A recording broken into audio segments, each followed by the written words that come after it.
देखिए, अरविंद केजरीवाल जी ने एक बात बहुत साफ गोही से कही कि उन्होंने पूरी ज़िंदगी देश के लिए त्याग दिया है।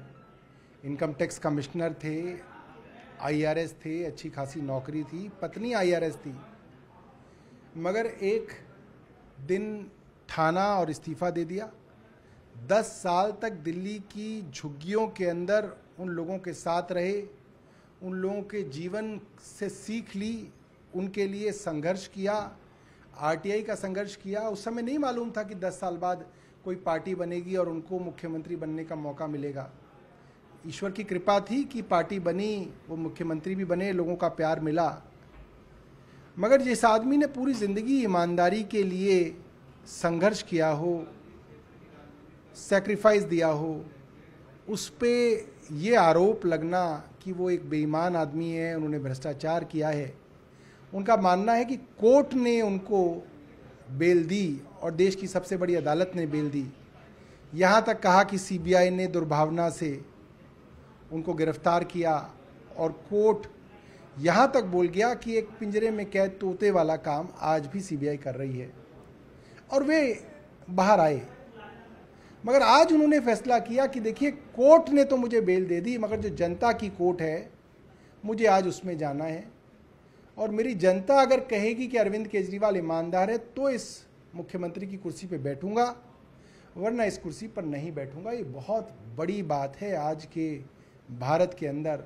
देखिए, ये तो जितना आपको जानकारी है उतनी ही जानकारी फ़िलहाल मुझे है कि क्योंकि आज इतवार है और कल ईद की छुट्टी है, तो 2 दिन तो कुछ होगा नहीं, पर मंगलवार को वे ऑफिशियली अपना इस्तीफ़ा जो है राष्ट्रपति महोदय को सौंपेंगे, और जिस तरीके से प्रक्रिया होती है फिर विधायक दल की मीटिंग की जाएगी और उसके अंदर किसी साथी को चुना जाएगा। मुझे लगता है कि वो बहुत ज़्यादा इम्पोर्टेंट नहीं है। ज़्यादा इम्पोर्टेंट ये है कि आज जनता के बीच में आम आदमी पार्टी का कार्यकर्ता, दिल्ली सरकार का मंत्री और मुख्यमंत्री जो होगा वो यही बात लेके जाएगा कि भाई हमें मुख्यमंत्री तो अरविंद केजरीवाल को बनाना है, कुर्सी पे तो अरविंद केजरीवाल को बिठाना है। ये जो बैठा हुआ है इसकी कोई वैल्यू नहीं है, उसकी कोई उसका कोई मतलब नहीं है। चुनाव की मांग कर दी हमने चुनावों की मांग कर दी है। मैं बिल्कुल भी ऐसा नहीं मानता, बिल्कुल भी नहीं। हमारा सिर्फ और सिर्फ एक ध्येय है, और वो ये है कि जनता की अदालत में जो अग्नि परीक्षा अरविंद केजरीवाल देंगे उसमें जनता उन्हें आशीर्वाद दे और जनता कहे कि नहीं, तुम ईमानदार हो, हमारे लिए तुम आज भी वही अरविंद केजरीवाल हो, जाओ अपनी मुख्यमंत्री की कुर्सी पे बैठो, हम तुम्हें वोट देते हैं। जिस दिन वो हो जाएगा उस दिन जो है हम सब की जो अग्नि परीक्षा है वो पूरी हो जाएगी। तब तक कौन वहाँ बैठा है उससे कोई मायने जो है ना पार्टी को ना किसी और को निकालने चाहिए। वो तो सिर्फ आप ये समझिए कि एक फॉर्मेलिटी है। देखिए, अब भारतीय जनता पार्टी ये कहे कि देखिए मुख्यमंत्री ने बहुत अच्छा काम किया और मुख्यमंत्री बहुत महान आदमी है और अब हम हार मानते हैं, ऐसा तो होगा नहीं। भारतीय जनता पार्टी तो कुछ ना कुछ बोलेगी, और वो बोलते रहे हैं, आज से नहीं, वे पिछले 10 साल से बोलते रहे हैं। 2015 में जब सबसे पहली बार बहुमत वाली सरकार अरविंद केजरीवाल ने बनाई, 2 महीने के अंदर केंद्र सरकार नोटिफिकेशन लेके आई और उन्होंने सारी ताकतें छीन ली, और उसके बाद लगातार केंद्र सरकार कोई ऑर्डर, कोई कानून, कोई नोटिफिकेशन लगातार लाती रही। और 2023 में जब सुप्रीम कोर्ट ने सारी शक्तियां हमें दे दी तो 10 दिन बाद फिर से नया कानून ले आई। तो देखिए, अरविंद केजरीवाल को भारतीय जनता पार्टी और केंद्र सरकार ने तो कभी शक्तियां दी नहीं, मगर अरविंद केजरीवाल उस आदमी का नाम है जो बिना शक्तियों के लड़ के, संघर्ष करके, जनता की आवाज़ उठा के उनके लिए सारे काम कराता रहा। चाहे वो मुफ्त पानी हो, 24 घंटे और मुफ्त बिजली हो, चाहे वो अस्पताल हो, चाहे वो वर्ल्ड क्लास स्कूल हो, चाहे वो मोहल्ला क्लिनिक के अंदर फ्री डेफ टेस्ट और दवाइयाँ हों। अरविंद केजरीवाल ने लड़ के जनता के लिए ये काम किए। अनऑथराइज कॉलोनियों के अंदर सड़कें बनाना हो, पानी की लाइन बिछवाना हो, सीवर की लाइन बिछवाना हो, महिलाओं के लिए फ्री बस यात्रा हो, बुजुर्गों के लिए फ्री तीर्थ यात्रा हो, सब चीज़ तो लड़ के कराई अरविंद केजरीवाल ने। तो अरविंद केजरीवाल के पास शक्ति तो ना कल थी ना आज है, मगर अरविंद केजरीवाल ऐसी शख्सियत हैं कि वो अपनी शख्सियत के बल पे काम कराते हैं।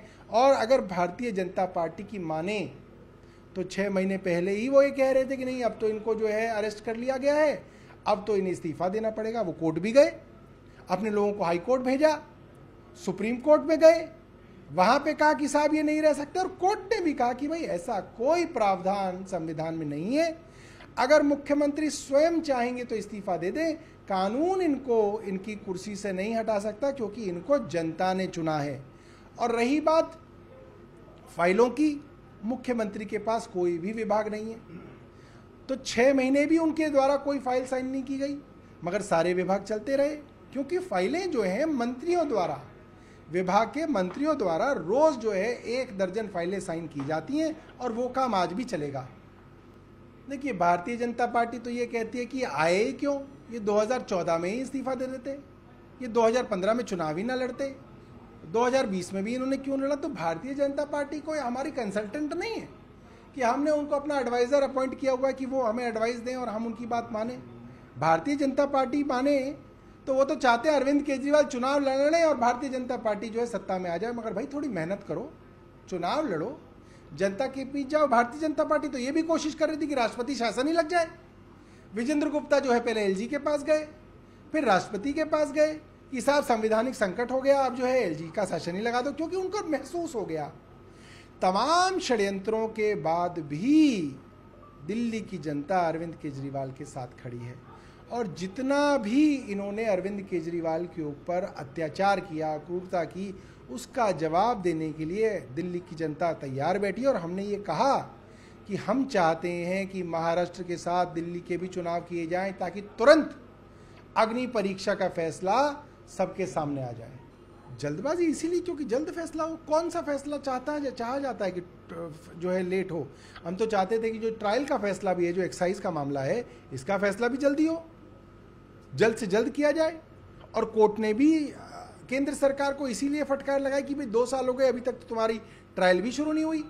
तो केंद्र सरकार और भारतीय जनता पार्टी तो चाहती है चाहे जनता का फैसला हो चाहे कोर्ट का फैसला हो, वो होना, क्योंकि उसके अंदर अरविंद केजरीवाल को क्लीन चिट मिलेगी। और हम चाहते हैं सारे फैसले जल्दी हों, क्योंकि वो फैसला हमारे पक्ष में आना है, हमें मालूम है। इसलिए आप देखिएगा, भारतीय जनता पार्टी हर षड्यंत्र करेगी कि कोई भी फैसला हो, चाहे वो कोर्ट का हो चाहे वो जनता का हो ही ना, वो टाल दिया जाए। अब आप इस बात को समझिए।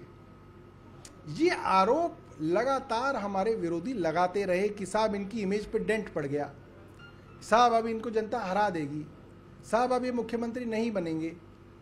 तो अरविंद केजरीवाल को क्या करना चाहिए था? उनको लगना था कि नहीं तो अब तो 6 महीने तो कम से कम मुख्यमंत्री रहूं, 6 महीने तो थोड़ा और लूट लूं, 6 महीने तो थोड़ा और धन अर्जित कर लूं। मगर नहीं, अरविंद केजरीवाल ने ये नहीं किया।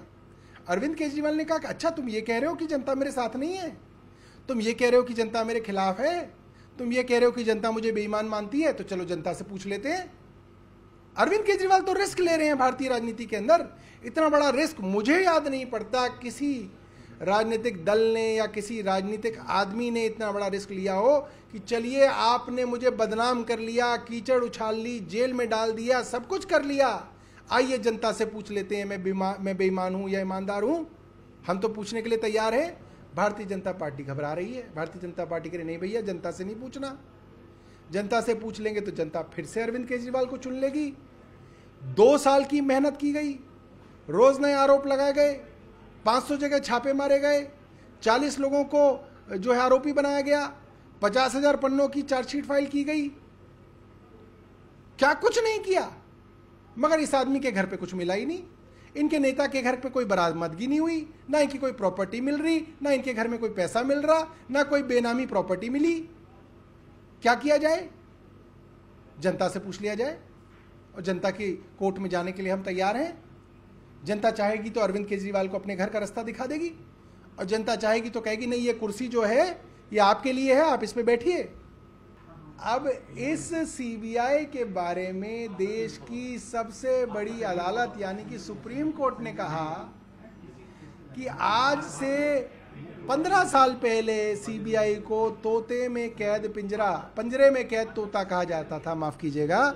आज भी सीबीआई पिंजरे में कैद एक तोता है, और सीबीआई को और केंद्र सरकार को जरूरत है कि इस परसेप्शन को तोड़ा जाए, यानी कि कोर्ट ने साफ शब्दों में कह दिया सीबीआई वो कर रही है जो तोता अपने मालिक के कहने पे करता है, वो काम सीबीआई केंद्र सरकार के कहने पे कर रही है।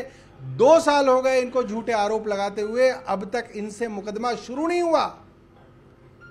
अगर इतने ही इनके पास सबूत थे तो अब तक तो अरविंद केजरीवाल को सजा हो जानी चाहिए थी। इनके पास तो इतने सबूत भी नहीं है कि ये मुकदमा शुरू कर पाए। हमारी लीगल टीम उनके लिए भी पूरी तरह से प्रयासरत है, क्योंकि उनका दूसरा मामला है और उस मामले के अंदर जो है अभी उनकी भी ट्रायल शुरू नहीं हुई है।